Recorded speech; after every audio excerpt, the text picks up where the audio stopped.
अस्सलामुअलैकुम। अगर आप भी नए यूट्यूबर हैं तो ये वीडियो सिर्फ आपके लिए है। आज मैं आपको कोई ऐसा फार्मूला नहीं बता रही हूँ, सिर्फ अपनी सच्ची कहानी बताऊँगी। आजकल यूट्यूब पर जहाँ देखो हर तरफ यही नज़र आता है कि ये ट्रिक कर लो, 1 महीने में मोनेटाइज हो जाओगे, ये सेटिंग कर लो, लाखों व्यूज़ आ जाएंगे। ये राज किसी ने नहीं बताया, लेकिन हकीकत ये है कि हर चैनल का सफ़र अलग होता है। जो चीज़ एक शख्स के लिए काम करती है, ज़रूरी नहीं कि वो दूसरे के लिए भी काम करे। मैंने भी यही सब किया, न जाने कितनी वीडियोस देखी, कितने टिप्स आजमाए, कितनी चीज़ें बदली। कभी थंबनेल बदला, कभी टाइटल, कभी एसईओ सीखी, कभी हैशटैग्स, कभी अपलोड का वक्त तब्दील किया। मैंने पूरी कोशिश की, जो लोग बता रहे थे वो सब करके देखो, लेकिन हर बार वैसे नताइज नहीं मिले जैसे वीडियोज़ में दिखाए जाते थे।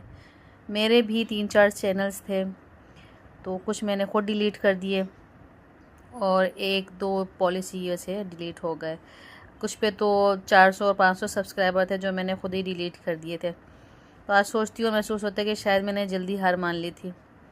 उस वक्त मुझे लगता था कि कम व्यूज़ और कम सब्सक्राइबर का मतलब है कि शायद मैं इसके लिए बनी नहीं, ये काम मेरे लिए नहीं बना। लेकिन अब समझ में आया है कि हर बड़ा यूट्यूबर कभी सिफर से ही शुरू हुआ होगा। कोई भी पहले दिन हज़ारों या लाखों सब्सक्राइबर लेकर तो नहीं आया था। फ़र्क सिर्फ इतना था कि उन्होंने मुसलसल काम जारी रखा। और एक और बात जो मैंने महसूस की वो ये है कि जब किसी चैनल पर व्यूज़ कम आते हैं तो लोग उसकी वीडियोस पर क्लिक कम करते हैं। बहुत से लोग सिर्फ नंबर्स देखकर फैसला कर लेते हैं कि ये चैनल देखने के काबिल है या नहीं। ये बहुत गलत बात है।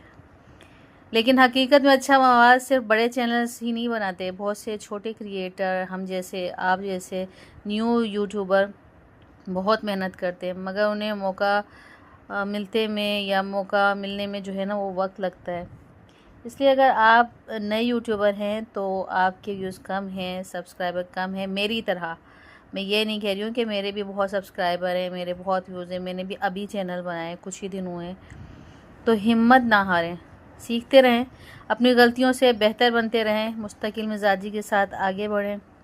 मैं आज भी सीख रही हूँ, आज भी गलतियाँ होती हैं, लेकिन एक फ़र्क ज़रूर आया है कि अब मैं सिर्फ व्यूज़ के लिए वीडियो नहीं बना रही, बल्कि बेहतर बनने रहने के लिए बनाती हूँ। मुझे यकीन है कि अगर हम ईमानदारी से, सब्र से और मुसलसल मेहनत करते रहेंगे तो एक न एक दिन कामयाबी ज़रूर मिलती है।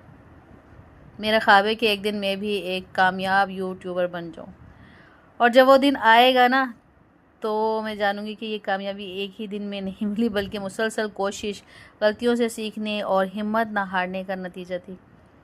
अगर आप भी नए यूट्यूबर हैं तो एक बात हमेशा याद रखें, अपनी दूसरों से नहीं बल्कि अपने कल से मुकाबला करें। अगर आज आप कल से बेहतर हैं तो आप सही रास्ते पर हैं।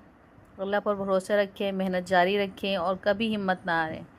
अल्लाह आपको भी कामयाबी दे और मुझे भी। और हर उस चैनल को ज़रूर क्लिक करें, उसे देखें जो न्यू यूट्यूबर हैं। जब हम जैसे नए यूट्यूबर्स को नहीं देखेंगे तो मुझे बताइए क्या बड़े यूट्यूबर्स हमारे चैनल को देखेंगे? तो हमें भी तो उन्हें सपोर्ट करनी चाहिए ना। तो छोटे यूट्यूबर्स को जब सपोर्ट करेंगे, बस ये देख के नहीं इसके तो 20 ही हैं अभी सब्सक्राइबर, नहीं इसके तो व्यूज़ अभी 200 ही हैं, नहीं इसके, क्या मालूम कि उसने कितनी मेहनत की हो। पूरा पूरा दिन लग जाता है कभी कभी एक एक एडिटिंग करने में, ये काट दो, ये वॉइस ओवर कर लो, ये नहीं लग रहा, यूँ नहीं हो रहा, इसमें थोड़ी लाइट कम है। कितने मसले मसाइल हम देख रहे होते हैं। यकीन जाने 4 से 5 घंटे भी कभी लग जाते हैं। कभी कभी खाना भूल जाते हैं और सोचते हैं कि भाई छोड़ो, बस इसमें लग जाओ, करना है ये कैसे भी करके ना, यूट्यूब पे वीडियो अपलोड करनी है। हर काम छोड़ के ना इस पर हमने फोकस करना है। तो छोटे यूट्यूबर तो कम से कम अपने न्यू यूट्यूबर्स को सपोर्ट करें ना। अगर आप सिर्फ ये देखेंगे 100 व्यूज़ हैं, 200 व्यूज़ हैं, मैं ऐसा नहीं करती। मैं सारे न्यू यूट्यूबर्स को जो है ना, मैं देखती हूँ इसके व्यूज़ कम है तो क्यों व्यूज़ कम है, मैं देखूँ क्या ये गलती मैं तो नहीं कर रही या ये गलती वो तो नहीं कर रहा। मैं फिर इस तरह से ना कंपेयर करती हूँ। तो आज का व्लॉग पसंद आए तो वीडियो को लाइक, सब्सक्राइब और शेयर कर दीजिएगा। अल्लाह हाफिज़, मिलते हैं नेक्स्ट व्लॉग में।